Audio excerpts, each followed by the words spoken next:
यदा यदा हि धर्मस्य ग्लानिर्भवति भारत।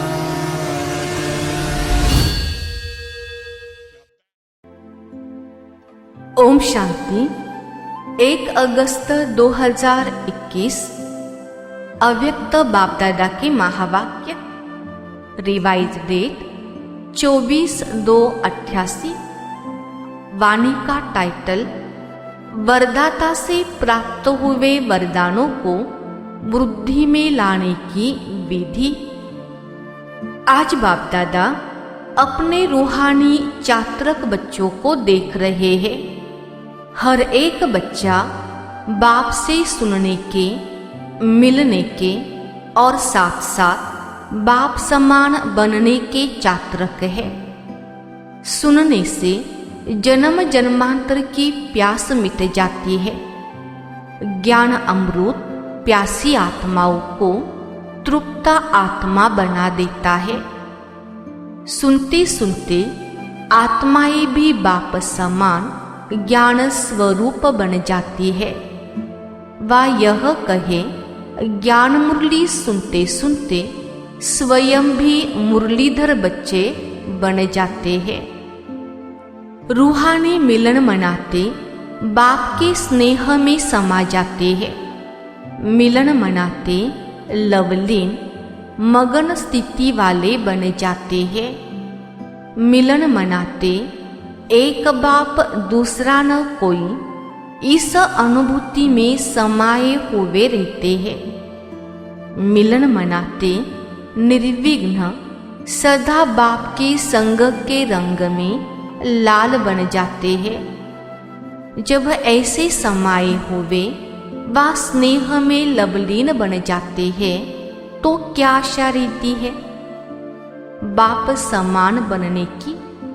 बाप के हर कदम पर कदम रखने वाले अर्थात बाप समान बनने वाले, जैसे बाप का सदा सर्वशक्तिवान स्वरूप है, ऐसे बच्चे भी सदा मास्टर सर्वशक्तिवान स्वरूप बन जाते हैं। जो बाप का स्वरूप है, सदा शक्तिशाली, सदा लाइट, ऐसे समान बन जाते हैं। समान बनने की विशेष बातें जानते हो ना? किन किन बातों में बाप समान बनना है? बन रहे हो और बने भी हो। जैसा बाप का नाम, बच्चों का भी वही नाम है। विश्व कल्याणकारी यही नाम है ना आप सबका। जो बाप का रूप वही बच्चों का रूप, जो बाप के गुण वह बच्चों के।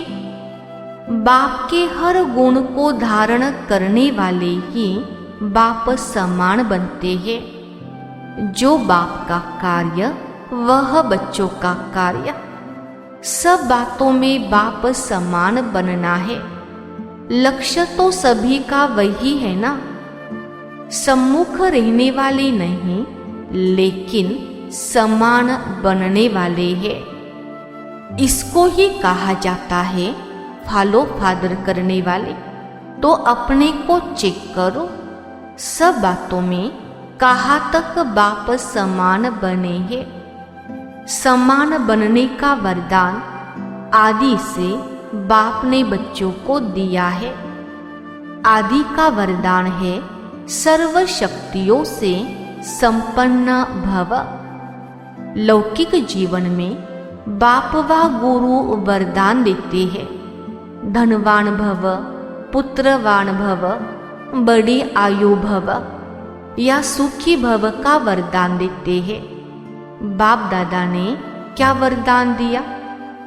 सदा ज्ञान धन शक्तियों के धन से संपन्न भव। यही ब्राह्मण जीवन का खजाना है। जब से ब्राह्मण जन्म लिया तब से संगम युग की स्थापना के कार्य में अंत तक जीना, अर्थात बड़ी आयु भव।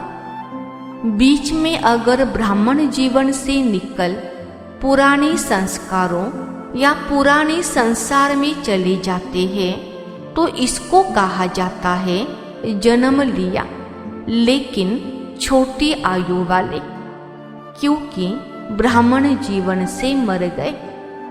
कोई कोई ऐसे भी होते हैं जो कोमा में चले जाते हैं, होते हुए भी ना के बराबर होते हैं, और कभी कभी जाग भी जाते हैं, लेकिन वह जिंदा होना भी मरने के समान ही होता है। तो बड़ी आयु भव अर्थात सदा आदि से अंत तक ब्राह्मण जीवन व श्रेष्ठ दिव्य जीवन की सर्व प्राप्तियों में जीना। बड़ी आयु के साथ साथ निरोगी भव का भी वरदान आवश्यक है। अगर आयु बड़ी है लेकिन माया की व्याधि बार बार कमजोर बना देती है तो वो जीना भी जीना नहीं है। तो बड़ी आयु भव के साथ सदा तंदुरुस्त रहना अर्थात निर्विघ्न रहना है। बार बार उलझन में व दिल शिकस्त की स्थिति के बिस्तर हवाले नहीं होना है। जो कोई बीमार होता है तो बिस्तर हवाले होता है ना। छोटी छोटी उलझन तो चलते फिरते भी खत्म कर देते हो, लेकिन जब कोई बड़ी समस्या आ जाती, उलझन में आ जाते, दिल शिकस्त बन जाते हो तो मन की हालत क्या होती है। जैसे शरीर बिस्तर के हवाले होता है तो कोई दिल नहीं होती उठने की, चलने की व खाने पीने की कोई दिल नहीं होती। ऐसे यहाँ भी योग में बैठेंगे तो भी दिल नहीं लगेगी, ज्ञान भी सुनेंगे तो दिल से नहीं सुनेंगे, सेवा भी दिल से नहीं करेंगे, दिखावे से व डर से, लोक लाज से करेंगे। इसको सदा तंदुरुस्त जीवन नहीं कहेंगे। तो बड़ी आयु भव अर्थात निरोगी भव इसको कहा जाता है। आज का वरदान हद की जिम्मेवारियों को बेहद में परिवर्तन करने वाले स्मृति स्वरूप नष्टो मोहा भव। विस्तार, नष्टो मोहा बनने के लिए सिर्फ अपने स्मृति स्वरूप को परिवर्तन करो। मोह तब आता है जब यह स्मृति रहती है कि हम गृहस्थी है, हमारा घर, हमारा संबंध है। अब इस हद की जिम्मेवारी को बेहद की जिम्मेवारी में परिवर्तन कर दो। बेहद की जिम्मेवारी निभाएंगे तो हद की स्वतः पूरी हो जाएगी। लेकिन यदि बेहद की जिम्मेवारी को भूल सिर्फ हद की जिम्मेवारी निभाते हो तो उसे और ही बिगाड़ते हो, क्योंकि वह फर्ज मोह का मर्ज हो जाता है। इसलिए अपने स्मृति स्वरूप को परिवर्तन कर नष्टो मोहा बनो। स्लोगन, ऐसी तीव्र उड़ान भरो जो बातों रूपी बादल सेकंड में क्रॉस हो जाए। अच्छा, ओम शांति।